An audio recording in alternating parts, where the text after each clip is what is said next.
ସାଙ୍ଗମାନେ 11 ଜୁନ୍ ଦିନ ପବିତ୍ର ଜ୍ୟେଷ୍ଠ ପୂର୍ଣ୍ଣିମା ଅର୍ଥାତ୍ ଦେବସ୍ନାନ ପୂର୍ଣ୍ଣିମା ଦିନ ଗାଈକୁ ଖୁଆଇ ଦିଅନ୍ତୁ ଏହି ଗୋଟିଏ ଜିନିଷ।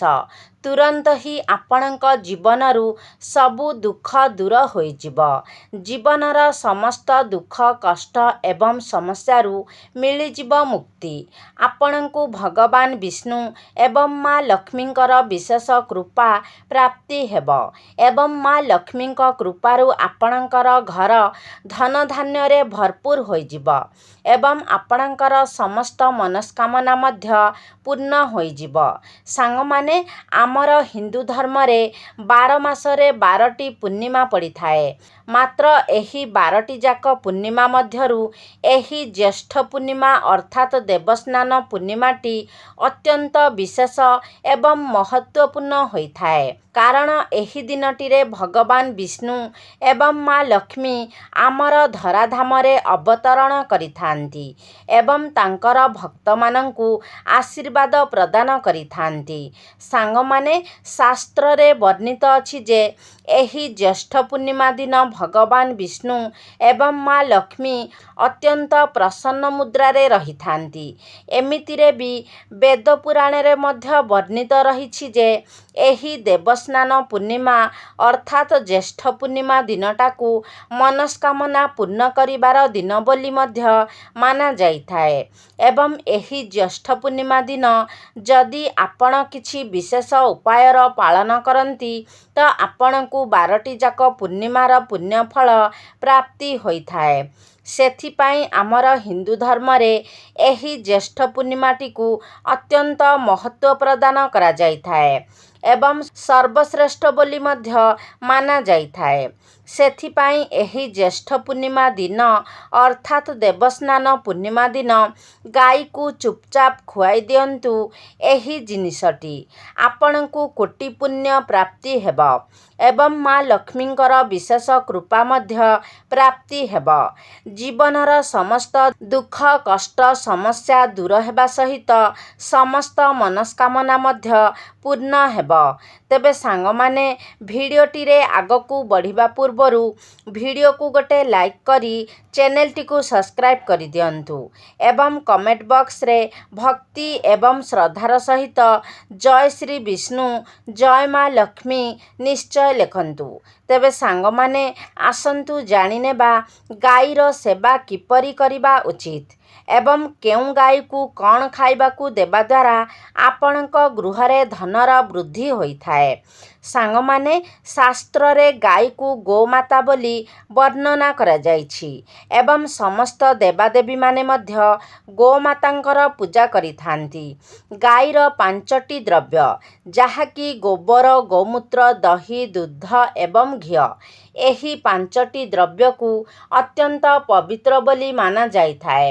ସାଙ୍ଗମାନେ, ଆପଣମାନେ ହୁଏତ ଜାଣନ୍ତି କିମ୍ବା ନ ଜାଣନ୍ତି, ଗୋବରରୁ ବେଲଗଛର ଉତ୍ପତ୍ତି ହୋଇଛି ଏବଂ ସେଥିରେ ମା ଲକ୍ଷ୍ମୀ ବାସ କରିଥାନ୍ତି। ସେଥିପାଇଁ ବେଲବୃକ୍ଷକୁ ଶ୍ରୀବୃକ୍ଷ ବୋଲି ମଧ୍ୟ କୁହାଯାଇଥାଏ। ଏହି ଗୋବରରୁ ପଦ୍ମଫୁଲର ମଞ୍ଜିର ମଧ୍ୟ ଉତ୍ପତ୍ତି ହୋଇଛି। ଆପଣମାନେ ଜାଣିଥିବେ, ପ୍ରାଚୀନ କାଳରୁ ହିଁ ପ୍ରତ୍ୟେକ ମାଙ୍ଗଳିକ କାର୍ଯ୍ୟରେ କ୍ଷୀରର ବ୍ୟବହାର କରାଯାଇଥାଏ ଏବଂ ସବୁ ମାଙ୍ଗଳିକ ପଦାର୍ଥ ମଧ୍ୟ ଦହିରୁ ଉତ୍ପନ୍ନ ହୋଇଅଛି। ଘିଅରୁ ଅମୃତର ଉତ୍ପତ୍ତି ହୋଇଛି, ଯାହା ସମସ୍ତ ଦେବାଦେବୀଙ୍କର ତୃପ୍ତିର ସାଧନ ହୋଇଥାଏ। ଗୋମାତାଙ୍କର ଶରୀରରେ 33 କୋଟି ଦେବାଦେବୀଙ୍କର ନିବାସ ହୋଇଥାଏ। ଗାଈଟି ଅତ୍ୟନ୍ତ ନିର୍ମଳ, ଶାନ୍ତ, ପବିତ୍ର ଏବଂ ନିଷ୍ପାପ ପ୍ରାଣୀ ହୋଇଥାଏ। ଚତୁର୍ବେଦରେ ଗାଈକୁ ଆମର ପାଳନ ପୋଷଣ କରୁଥିବା କାମଧେନୁ ମାତା ବୋଲି କୁହାଯାଇଥାଏ। ଗାଈର ଦର୍ଶନ ମାତ୍ରେ ହିଁ ମନୁଷ୍ୟର 1000 ପାପ ନଷ୍ଟ ହୋଇଯାଇଥାଏ। ସେଥିପାଇଁ ଏହି ନିଷ୍ପାପ ଗୋମାତା ଉପରେ କଦାପି ବି ଅତ୍ୟାଚାର କରିବା ଉଚିତ ନୁହେଁ। ଗାଈକୁ ମାରିବା କିମ୍ବା କୌଣସି ପ୍ରକାରର କଷ୍ଟ ଦେବା କେବେ ବି ଉଚିତ ହୋଇନଥାଏ। ଏହାଦ୍ୱାରା ଆପଣ ବହୁତ ବଡ଼ ପାପର ଭାଗୀ ହୋଇଥାନ୍ତି। ଯେଉଁ ମନୁଷ୍ୟ ବିନା ସ୍ୱାର୍ଥରେ ଗୋମାତାଙ୍କର ସେବା କରିଥାଏ, ସେହି ମନୁଷ୍ୟକୁ ଜୀବନରେ ସମସ୍ତ ପ୍ରକାରର ସୁଖ ସୁବିଧା ପ୍ରାପ୍ତ ହୋଇଥାଏ ଏବଂ ମୃତ୍ୟୁ ପରେ ସେହି ବ୍ୟକ୍ତିଙ୍କୁ ଗୋଲୋକ ମଧ୍ୟ ପ୍ରାପ୍ତ ହୋଇଥାଏ। ଯେଉଁ ନାରୀ ଗୃହରେ ବନାଯାଇଥିବା ପ୍ରଥମ ରୁଟିଟିକୁ ଗାଈକୁ ଖୁଆଇଥାଏ, ସେହି ନାରୀ ସାରା ଜୀବନ ଅହ୍ୟସୁଲକ୍ଷଣୀ ହୋଇ ରହିଥାଏ। ତା'ର ସିନ୍ଦୁରକୁ ସର୍ବଦା ଭଗବାନ ରକ୍ଷା କରିଥାନ୍ତି। ଯେଉଁ ବ୍ୟକ୍ତି ଗାଈଠାରୁ ପ୍ରାପ୍ତ ପଞ୍ଚଦ୍ରବ୍ୟକୁ ନିଜ ଗୃହରେ ସର୍ବଦା ରଖିଥାଏ, ସେହି ଗୃହରେ ଦୁଃଖ କଷ୍ଟ କେବେ ବି ପ୍ରବେଶ କରିପାରି ନଥାଏ। ଏବଂ ଯେଉଁ ବ୍ୟକ୍ତି ପ୍ରତ୍ୟେକ ଦିନ ଗୋମାତାଙ୍କର କିଛି ନା କିଛି ସେବା କରିଥାଏ, ସେ ବ୍ୟକ୍ତି ଅତ୍ୟନ୍ତ ପୁଣ୍ୟଶାଳୀ ହୋଇଥାନ୍ତି। ଶାସ୍ତ୍ରରେ ଗୋମାତାଙ୍କୁ ମା ଲକ୍ଷ୍ମୀଙ୍କର ସ୍ୱରୂପ ବୋଲି ମାନାଯାଇଥାଏ। ସେଥିପାଇଁ ଗୋମାତାଙ୍କର ପୂଜା କରିବା ଦ୍ୱାରା ଆପଣଙ୍କର ଜୀବନରୁ ଦାରିଦ୍ର୍ୟତା ଦୂର ହୋଇଯାଇଥାଏ। ପ୍ରାଚୀନ କାଳରୁ ହିଁ ଗୋମାତାଙ୍କର ସେବା କରିବାର ପରମ୍ପରା ରହିଆସିଛି ଏବଂ ପ୍ରାଚୀନ କାଳରେ ମୁନି ଋଷିମାନେ ମଧ୍ୟ ନିଜର କୁଟୀରରେ ଗୋମାତାଙ୍କୁ ରଖି ତାଙ୍କର ସେବା କରୁଥିଲେ ଏବଂ ପ୍ରାଚୀନ କାଳରେ ରାଜା ମହାରାଜାମାନେ ମଧ୍ୟ ଗୋଦାନ କରୁଥିଲେ। କାରଣ ଗୋଦାନ କରିବା ଦ୍ୱାରା ଅନେକ ଜନ୍ମର ପାପ ନଷ୍ଟ ହୋଇଯାଇଥାଏ ଏବଂ ମନୁଷ୍ୟକୁ ମୋକ୍ଷ ମଧ୍ୟ ପ୍ରାପ୍ତ ହୋଇଥାଏ। ଗୋମାତାଙ୍କର ଦର୍ଶନ ମଧ୍ୟ ଅତ୍ୟନ୍ତ ଶୁଭ ହୋଇଥାଏ। ଶାସ୍ତ୍ରରେ ବର୍ଣ୍ଣନା ରହିଛି ଯେ ଯଦି ଆପଣ ସକାଳୁ ଉଠି ପ୍ରଥମେ ଗୋମାତାଙ୍କର ଦର୍ଶନ କରନ୍ତି, ତେବେ ଆପଣଙ୍କୁ ଅନେକ ପୁଣ୍ୟ ପ୍ରାପ୍ତି ହୋଇଥାଏ ଏବଂ ସକାଳୁ ଯଦି ଆପଣ ଗୋବରର ଦର୍ଶନ କରନ୍ତି, ତେବେ ଆପଣଙ୍କୁ ଲକ୍ଷ୍ମୀ ପ୍ରାପ୍ତି ହୋଇଥାଏ। ଯଦି ଆପଣ କୌଣସି କାର୍ଯ୍ୟରେ ଯାଉଛନ୍ତି ଏବଂ ଗଲାବେଳେ ଆପଣଙ୍କ ବାଟରେ ଗୋମାତାଙ୍କର ଦର୍ଶନ ହେଉଛି କିମ୍ବା ଆପଣଙ୍କର ସାମ୍ନାରେ ଗୋମାତା ଚାଲିଯାଉଛନ୍ତି, ତେବେ ସେହି କାର୍ଯ୍ୟରେ ନିଶ୍ଚୟ ଭାବରେ ଆପଣଙ୍କୁ ସଫଳତା ମିଳିଥାଏ। ଯଦି ଆପଣଙ୍କର କୁଣ୍ଡଳୀରେ ପିତୃଦୋଷ ରହିଥାଏ, ତେବେ ଅନ୍ୟ ଉପାୟଗୁଡ଼ିକ ସହିତ ଆପଣ ଯଦି ପ୍ରତ୍ୟେକ ଦିନ ଗୋମାତାଙ୍କୁ ରୁଟି ଏବଂ କିଛି ଘାସ ଖାଇବାକୁ ଦିଅନ୍ତି, ତେବେ ଆପଣଙ୍କ କୁଣ୍ଡଳୀ ପିତୃଦୋଷରୁ ମୁକ୍ତ ହୋଇଥାଏ ଏବଂ ଆପଣଙ୍କୁ ପିତୃ ଆଶୀର୍ବାଦ ପ୍ରାପ୍ତି ହୋଇଥାଏ। ଏବଂ ଯଦି ଆପଣଙ୍କର ଜାତକରେ ଶନି ଦୋଷ ଲାଗିଛି କିମ୍ବା ଆପଣଙ୍କର କୁଣ୍ଡଳୀରେ ଶନି ନୀଚ ସ୍ଥିତିରେ ରହିଛନ୍ତି, ତେବେ ଆପଣ ପ୍ରତ୍ୟେକ ଶନିବାର କଳା ରଙ୍ଗର ଗାଈକୁ ରୁଟି ଏବଂ ଚାରା ଖାଇବାକୁ ଦିଅନ୍ତୁ। ଏହା ସହିତ ଗୋମାତାଙ୍କର ପୂଜା ମଧ୍ୟ କରନ୍ତୁ। ଏପରି କରିବା ଦ୍ୱାରା ଆପଣଙ୍କୁ ଶନି ଦୋଷରୁ ମୁକ୍ତି ମିଳିଥାଏ। ସାଙ୍ଗମାନେ, ଯଦି ଆପଣଙ୍କର କୁଣ୍ଡଳୀରେ ଶୁକ୍ର ଗ୍ରହଙ୍କର ସ୍ଥିତି ଦୁର୍ବଳ ରହିଥାଏ, ତେବେ କୁଣ୍ଡଳୀରେ ଶୁକ୍ରଙ୍କର ସ୍ଥିତି ମଜବୁତ କରିବା ପାଇଁ ଆପଣ ପ୍ରତ୍ୟେକ ଦିନ ଧଳା ରଙ୍ଗର ଗାଈକୁ ସକାଳେ ପ୍ରସ୍ତୁତ ହୋଇଥିବା ରୁଟି ଖାଇବାକୁ ଦିଅନ୍ତୁ। ଏପରି କରିବା ଦ୍ୱାରା ଆପଣଙ୍କର କୁଣ୍ଡଳୀରେ ଶୁକ୍ର ଗ୍ରହଙ୍କର ସ୍ଥିତି ମଜବୁତ ହୋଇଥାଏ।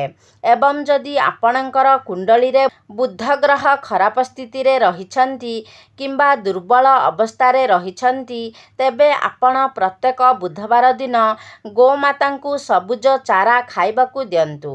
ଏପରି କରିବା ଦ୍ୱାରା ଆପଣଙ୍କର କୁଣ୍ଡଳୀରେ ବୁଧ ଗ୍ରହଙ୍କର ସ୍ଥିତି ଠିକ୍ ହୋଇଯାଇଥାଏ। ଯଦି ଆପଣଙ୍କର କୁଣ୍ଡଳୀରେ ମଙ୍ଗଳଙ୍କର ସ୍ଥିତି ଖରାପ ରହିଛି ଏବଂ ଏହି କାରଣରୁ ଆପଣଙ୍କୁ ଅନେକ ଗୁଡ଼ିଏ ସମସ୍ୟାର ସମ୍ମୁଖୀନ ହେବାକୁ ପଡ଼ୁଛି, ତେବେ ଆପଣ ଲାଲ ରଙ୍ଗର ଗାଈର ସେବା କରନ୍ତୁ। ବିଶେଷ କରି ମଙ୍ଗଳବାର ଦିନ ବିଶେଷ ରୀତିରେ ଗୋଟେ ଲାଲ ରଙ୍ଗର ଗାଈର ଆପଣ ସେବା କରନ୍ତୁ ଏବଂ ମଙ୍ଗଳବାର ଦିନ ଆପଣ ଲାଲ ରଙ୍ଗର ଗାଈକୁ ଗୁଡ଼ ଏବଂ ଚଣା ଖାଇବାକୁ ଦିଅନ୍ତୁ। ଏପରି କରିବା ଦ୍ୱାରା ଆପଣଙ୍କର ଜାତକରେ ମଙ୍ଗଳଙ୍କର ସ୍ଥିତି ଠିକ୍ ହୋଇଯାଇଥାଏ ଏବଂ ମଙ୍ଗଳ ଆପଣଙ୍କୁ ଶୁଭ ଫଳ ପ୍ରଦାନ କରିଥାଏ। ତେବେ ଯଦି ଆପଣଙ୍କର କୁଣ୍ଡଳୀରେ ବୃହସ୍ପତିଙ୍କର ସ୍ଥିତି ଖରାପ ରହିଥାଏ, ତେବେ ବୃହସ୍ପତିଙ୍କର ସ୍ଥିତିକୁ ଠିକ୍ କରିବା ପାଇଁ ଆପଣ ରୁଟି ଉପରେ ଗୁଡ଼ ଏବଂ ଚଣା ରଖି ଗାଈକୁ ଖୁଆନ୍ତୁ। ଏପରି କରିବା ଦ୍ୱାରା ଆପଣଙ୍କ କୁଣ୍ଡଳୀରେ ବୃହସ୍ପତିଙ୍କର ସ୍ଥିତି ଠିକ୍ ହୋଇଯାଇଥାଏ। ବୃହସ୍ପତିଙ୍କୁ ମାଙ୍ଗଳିକ ଗ୍ରହ ବୋଲି କୁହାଯାଏ। ବୃହସ୍ପତି ଆପଣଙ୍କ ଜୀବନରେ ସମସ୍ତ ପ୍ରକାରର ମାଙ୍ଗଳିକ କାର୍ଯ୍ୟ ଉପରେ ପ୍ରଭାବ ପକାଇଥାନ୍ତି। ତେଣୁ ଆପଣଙ୍କ ଜୀବନରେ ଯେଉଁ ବି ସବୁ ଶୁଭ ଘଟଣା ଘଟିତ ହୋଇଥାଏ କିମ୍ବା ଆପଣଙ୍କ ସନ୍ତାନମାନଙ୍କର ସହିତ ଜଡ଼ିତ ପ୍ରତ୍ୟେକ ଘଟଣା ଆପଣଙ୍କର ବୃହସ୍ପତିଙ୍କର ସ୍ଥିତି ଉପରେ ନିର୍ଭର କରିଥାଏ। ତେଣୁ ବୃହସ୍ପତି କୁଣ୍ଡଳୀରେ ଭଲ ସ୍ଥିତିରେ ରହିବା ଆପଣଙ୍କ ଜୀବନ ପାଇଁ ଅତ୍ୟନ୍ତ ଗୁରୁତ୍ୱପୂର୍ଣ୍ଣ ହୋଇଥାଏ। ସାଙ୍ଗମାନେ, ଯଦି ଆପଣଙ୍କ ଗୃହରେ ସଦାସର୍ବଦା ଅଶାନ୍ତି ଲାଗି ରହୁଛି, ତେବେ ଆପଣ ନିଜ ଘର ଭିତରେ ଗୋବରର ଘଷି ଜଳାଇବା ଉଚିତ ଏବଂ ସେହି ଘଷିର ଧୂଆଁକୁ ଆପଣ ଆପଣଙ୍କ ଘରର ପ୍ରତ୍ୟେକ ରୁମ୍ରେ ବୁଲାଇ ଆଣନ୍ତୁ। ଏହାଦ୍ୱାରା ଆପଣଙ୍କ ଘରର ସମସ୍ତ ନକାରାତ୍ମକ ଉର୍ଜାଗୁଡ଼ିକ ନଷ୍ଟ ହୋଇଯାଇଥାଏ ଏବଂ ସକାରାତ୍ମକ ଉର୍ଜାର ସଞ୍ଚାର ହୋଇଥାଏ। ଗାଈର ଦୁଧ, ଦହି, ଘିଅ, ଗୋବର ଏବଂ ଗୋମୂତ୍ର ଏହି 5ଟି ଦ୍ରବ୍ୟର ମିଶ୍ରଣରେ ପଞ୍ଚଗବ୍ୟ ବନାଯାଏ। ଏହାକୁ ପଞ୍ଚଗବ୍ୟ ବୋଲି ମଧ୍ୟ କୁହାଯାଇଥାଏ ଏବଂ ଏହା ପାପନାଶକ ହୋଇଥାଏ। ସାଙ୍ଗମାନେ, ଯଦି ଆପଣଙ୍କ ମୁଖ୍ୟ ଦ୍ୱାର ନିକଟକୁ ଗୋମାତା ଆପେ ଆପେ ଆସନ୍ତି, ତେବେ ଆପଣ ତାକୁ ଖରାପ ବ୍ୟବହାର ନ ଦେଖାଇ ଆପଣ କିଛି ନା କିଛି ଖାଇବାକୁ ଦିଅନ୍ତୁ। ବିଶେଷ କରି ଆପଣ ଯଦି ପାରୁଛନ୍ତି, ଗୋମାତାଙ୍କୁ ରୁଟି ଖୁଆନ୍ତୁ। ଏପରି କରିବା ଦ୍ୱାରା ଆପଣଙ୍କୁ ସୌଭାଗ୍ୟ ପ୍ରାପ୍ତି ହୋଇଥାଏ। କିନ୍ତୁ ଭୁଲରେ ମଧ୍ୟ ଆପଣ ଗାଈକୁ ଖରାପ ବ୍ୟବହାର ଦେଖାଇ ଘଉଡ଼ାଇ ଦିଅନ୍ତୁ ନାହିଁ, କାରଣ ଗାଈ ଯଦି ଆପଣଙ୍କ ଘରୁ ମନ ଦୁଃଖରେ ଫେରିଆସେ, ଉଦାସ ହୋଇ ଫେରିଆସେ, ତେବେ ଆପଣଙ୍କ ଗୃହରୁ ମା ଲକ୍ଷ୍ମୀ ମଧ୍ୟ ଚାଲି ଆସିଥାନ୍ତି। ଆପଣଙ୍କ ଗୃହରୁ ମା ଲକ୍ଷ୍ମୀ ପରିତ୍ୟାଗ କରିଦେଇଥାନ୍ତି। ପ୍ରତ୍ୟେକ ଦିନ ଘରର ନାରୀମାନେ ଗାଈ ପାଇଁ ଏକ ରୁଟି ବନାଇବା ଉଚିତ ଏବଂ ସେହି ରୁଟିଟିକୁ ଶ୍ରଦ୍ଧାପୂର୍ବକ ଗାଈକୁ ଖାଇବାକୁ ଦେବା ଉଚିତ। ଏହାଦ୍ୱାରା ଆପଣଙ୍କୁ ଗୋମାତାଙ୍କର ଆଶୀର୍ବାଦ ପ୍ରାପ୍ତି ହୋଇଥାଏ ଏବଂ ଆପଣଙ୍କର ମନସ୍କାମନା ମଧ୍ୟ ପୂରା ହୋଇଥାଏ। ମାତ୍ର କିଛି ଲୋକ ଗୋମାତାଙ୍କୁ ବାସି ଖାଦ୍ୟ, ଖରାପ ହୋଇଯାଇଥିବା ଖାଦ୍ୟ ଏବଂ ଅଇଁଠା ଖାଦ୍ୟ ମଧ୍ୟ ଖୁଆଇ ଦେଇଥାନ୍ତି। ଏହାକୁ ଶାସ୍ତ୍ରରେ ମହାପାପ ବୋଲି ବର୍ଣ୍ଣନା କରାଯାଇଛି। ଏହିସବୁ ଖାଦ୍ୟଗୁଡ଼ିକୁ ଆପଣ ଅନ୍ୟ ପ୍ରାଣୀଙ୍କୁ ଖାଇବାକୁ ଦେଇପାରିବେ, ମାତ୍ର ଗୋମାତାଙ୍କୁ କେବେ ବି ଖରାପ ହୋଇଯାଇଥିବା ଖାଦ୍ୟ କିମ୍ବା ଅଇଁଠା ଖାଦ୍ୟ ଖୁଆଇବା ଉଚିତ ନୁହେଁ। ଯେହେତୁ ଗାଈକୁ ଗୋମାତା ବୋଲି ମାନାଯାଇଥାଏ ଏବଂ ଗୋମାତାଙ୍କର ଶରୀରରେ 33 କୋଟି ଦେବାଦେବୀଙ୍କର ବାସ ହୋଇଥାଏ। ତେଣୁ ଗାଈକୁ ଏପରି ଖାଦ୍ୟ ଦେବାର ଅର୍ଥ 33 କୋଟି ଦେବାଦେବୀଙ୍କର ଅପମାନ କରିବା ସହିତ ସମାନ ହୋଇଥାଏ। ଆପଣ ଦେଇଥିବା ସେହି ଖରାପ ଖାଦ୍ୟକୁ ଗୋମାତା ଭୋକ କାରଣରୁ ଗ୍ରହଣ ତ କରିଥାନ୍ତି, ମାତ୍ର ଖାଦ୍ୟ ଦେଇଥିବା ବ୍ୟକ୍ତିଙ୍କ ଉପରେ ସେହି ପାପ ଲାଗିଥାଏ। ଗାଈ ଏକ ଶାକାହାରୀ ଏବଂ ପୁଣ୍ୟାତ୍ମା ପ୍ରାଣୀ ଅଟେ। ତେଣୁ ଗାଈର ଖାଦ୍ୟରେ କେବେ ବି ଆମିଷ ଦିଅନ୍ତୁ ନାହିଁ। ଆପଣ ଯଦି ଏମିତି କାର୍ଯ୍ୟ କରିଥାନ୍ତି, ତେବେ ଆପଣଙ୍କୁ ମହାପାପର ଭାଗୀ ହେବାକୁ ପଡ଼ିଥାଏ। ସାଙ୍ଗମାନେ, ଯଦି ଆପଣଙ୍କର କୁଣ୍ଡଳୀରେ ଚନ୍ଦ୍ରଦୋଷ ଲାଗିଛି ଏବଂ ଯେଉଁ କାରଣରୁ ଆପଣ ଅନେକଗୁଡ଼ିଏ ସମସ୍ୟାର ସମ୍ମୁଖୀନ ହେଉଛନ୍ତି, ତେବେ ରୁଟି ଉପରେ ଧଳା ଲହୁଣୀ, ଘିଅ ଏବଂ କିଛି ଲୁଣ ଲଗାଇ ଆପଣ ଗୋମାତାଙ୍କୁ ଖାଇବାକୁ ଦିଅନ୍ତୁ।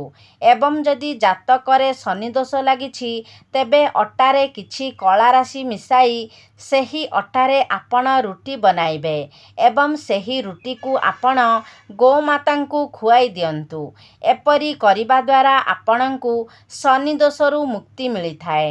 ଯଦି ଆପଣଙ୍କ ଗୃହରେ ଆର୍ଥିକ ସଙ୍କଟ ଦେଖାଦେଉଛି, ଧନଜନିତ ସମସ୍ୟା ଦେଖାଦେଉଛି, ତେବେ ଗୁରୁବାର ଦିନ ଆପଣ ଗାଈକୁ କଦଳୀ ଖୁଆଇବା ଶୁଭ ହୋଇଥାଏ।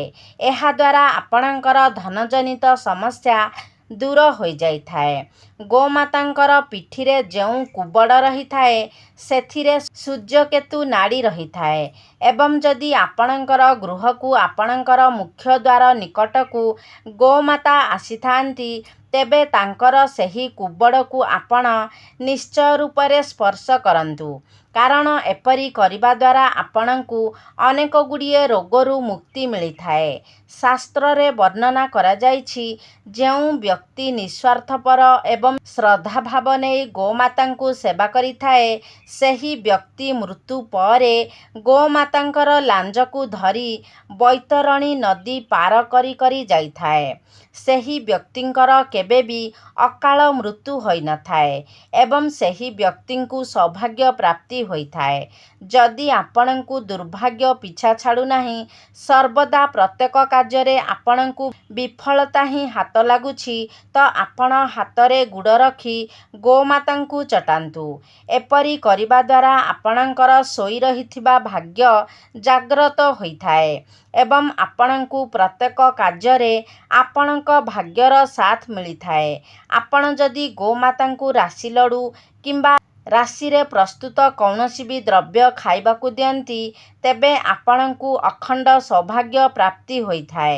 ତେବେ ସାଙ୍ଗମାନେ, ଏହି ପବିତ୍ର ପୂର୍ଣ୍ଣିମା ଦିନ ଆପଣ ଗୋମାତାଙ୍କୁ ଏହି ଜିନିଷଗୁଡ଼ିକ ମଧ୍ୟରୁ ଯେକୌଣସି ଗୋଟିଏ ଜିନିଷ ଖୁଆଇ ଦିଅନ୍ତୁ। ନିଶ୍ଚୟ ଭାବରେ ଆପଣଙ୍କର ସମସ୍ତ ମନସ୍କାମନା ପୂର୍ଣ୍ଣ ହୋଇଯିବ। ତ ସାଙ୍ଗମାନେ, ଆଶା କରୁଛି ଆଜିର ଭିଡ଼ିଓଟି ଆପଣମାନଙ୍କୁ ନିଶ୍ଚିତ ଭାବରେ ଭଲ ଲାଗିଥିବ। ଯଦି ଭଲ ଲାଗିଛି ତାହେଲେ ଲାଇକ୍ କରନ୍ତୁ, ସେୟାର କରନ୍ତୁ। ଆମ ଚ୍ୟାନେଲକୁ ଯଦି ସବସ୍କ୍ରାଇବ୍ କରିନାହାନ୍ତି ତାହେଲେ ସବସ୍କ୍ରାଇବ୍ କରିଦିଅନ୍ତୁ। ସର୍ବେ ଭବନ୍ତୁ ସୁଖିନଃ। ଧନ୍ୟବାଦ।